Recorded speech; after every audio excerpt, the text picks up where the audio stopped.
Majority Congress party వైపు వచ్చారు. Congress party ఎమ్మెల్యేలు గెలిచారు. ప్రభుత్వం ఏర్పడింది.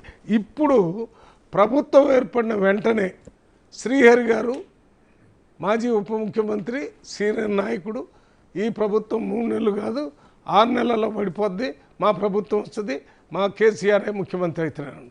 దాని తర్వాత కేటీఆర్ గారు కూడా 6 నెలల్లో పడిపోద్ది, మా ప్రభుత్వం వస్తుందని చెప్పాడు.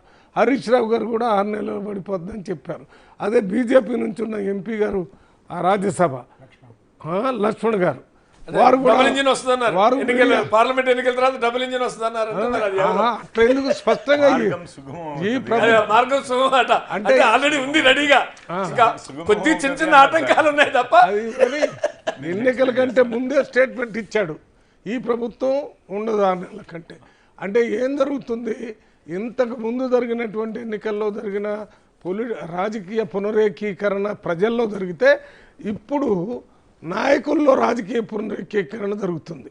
ఎమ్మెల్యేలు ఎంపీలు సిట్టింగ్ వాళ్ళంతా కాంగ్రెస్ పార్టీకి వచ్చి ఈ ప్రజాస్వామ్యయుతంగా ఎన్నికైనటువంటి ప్రభుత్వాన్ని పడగొడతానని చెప్తున్నటువంటి ఈ పార్టీల్లో ఉండటం కంటే ప్రజాస్వామ్యయుతంగా గెలిచినటువంటి పార్టీలకు వెళ్ళి రావాలని ఎంపీలు ఎమ్మెల్యేలు వస్తున్నారు తప్ప వీళ్ళని ఇంతకుముందులాగా 80 మందో 82 మందో గెలిచినప్పుడు కేసీఆర్ గారు కాంగ్రెస్ పార్టీలో సిఎల్పి లీడర్ ఆఫ్ అపోజిషన్గా ఉన్న బట్టి విక్రమార్కకే క్యాబినెట్ రాకుండా చేయటానికి 12 మంది ఎమ్మెల్యేలని పనిగట్టుకొని వాళ్ళ పార్టీలో విలీనమైందని చెప్పారు.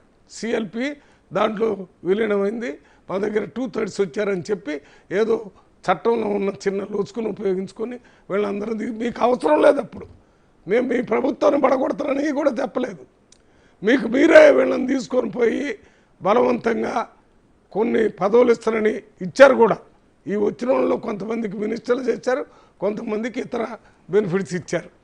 ఇది పునరేకీకరణ కాదు, ఇది బలవంతంగా పార్టీలు మారటం. అదే కాంగ్రెస్ పార్టీలో వాళ్ళు చేసినటువంటి తప్పుకి వాళ్ళే అనుభవించే పరిస్థితి వచ్చింది.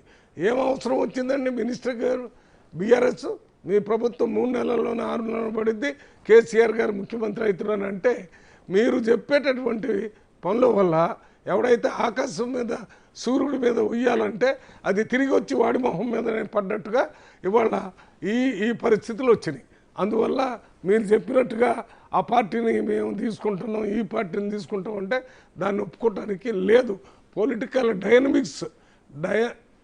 డైనమిక్స్ అంటే మార్పులు, వాటిని చూస్తూ మనం దాని మీద మేము అందరం కలిసి ఒక అనాలిసిస్ చేయాలి. పొప్పారెడ్డి గారు మీ దగ్గరికి వస్తా, ఒకసారి కాలర్